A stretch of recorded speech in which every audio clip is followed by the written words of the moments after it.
Alléluia. Aujourd'hui, je vais parler de la connaissance ou bien je vais parler plutôt de la formation. La formation, elle est là pour nous donner, si on peut le dire, des informations pour que nous puissions disposer notre vie.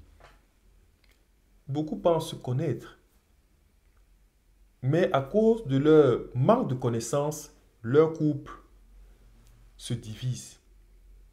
Beaucoup pensent connaître. À cause de leur manque de leur connaissance, leur relation avec Dieu est plate. Beaucoup pensent se connaître. À cause d'un manque de connaissances, même leurs activités n'évoluent pas. À un moment, il faut avoir le courage de se former. Et ce n'est pas pour se former pour dire dès que j'atteins mon objectif, je quitte la formation. Non. Se former tout le long de sa vie et sur le long terme. Pour pouvoir non seulement acquérir des capacités, mais les développer, les spiritualiser, les diviniser. Ces capacités. Que ça reste des acquis. Ça reste des acquis. Quand nous prenons la relation, par exemple, de deux personnes qui sont devant Dieu, il y a un Zacharie, et on dit Zacharie a prié, il a été exaucé par rapport à sa femme Élisabeth. Mais nous ne regardons pas celui qui est venu lui annoncer le message, Gabriel.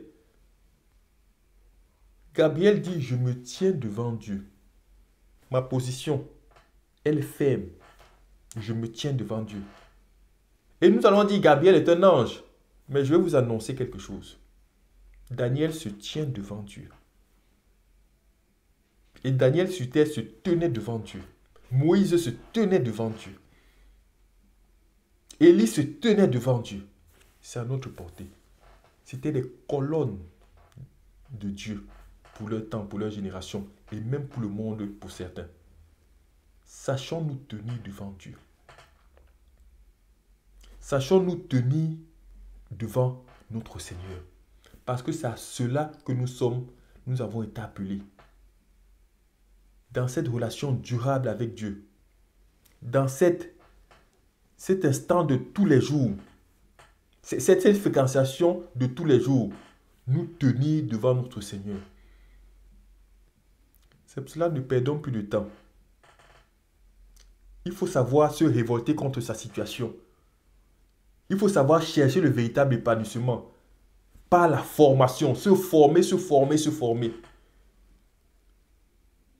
Se former par la prière. Dire Seigneur, instruis-moi. Que je sache dire les mots justes devant toi. Se former par la méditation. Se former par des moments de calme. Se former par des personnes qui ont quelques longueurs d'avance sur nous. Se former pour développer notre personnalité devant le Seigneur. Je ne parle pas forcément devant le monde, parce que nous aimons les choses visibles. Mais le plus gros, c'est intérieur, c'est l'iceberg. Ce qu'on voit là, ce n'est rien. Ce qu'on voit peut même être méprisable. Mais la montagne qui a tout en bas là, c'est elle qui tient, c'est elle qui est devant Dieu. C'est cette montagne. Apprenons à nous former. Le manque de connaissance dans les choses divines. Nous connaissons l'exemple du pharisien dans la parabole du pharisien du publicain. Le pharisien habitué au cercle, à l'environnement religieux, prie beaucoup. Il part beaucoup au temple.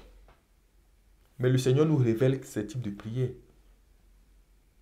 Le Seigneur dit, lui, sa prière n'a pas été exaucée. On multiplie certains actes comme cela, qu'on qualifie actes de piété, qui pourraient être de très bonnes choses. Mais parce qu'on n'a pas la connaissance, parce qu'on n'a pas été instruit, nos prières, touf, touf, ça ne monte pas, ça ne monte pas, ça ne s'élève pas, ça ne peut pas toucher le cœur de Dieu. Et ça reste là. Jusqu'à un jour où on perd de la foi, ou bien quand un petit trouble arrive, on se plaint, on pleure. Parce qu'on n'a pas su se tenir devant Dieu. Mais il n'est pas tard. Si c'est les formations du monde, nous savons investir. Si c'est les divertissements, nous savons investir. Maintenant, il est temps d'investir le capital humain qui est en nous dans la formation spirituelle. Que le Seigneur nous bénisse. Amen.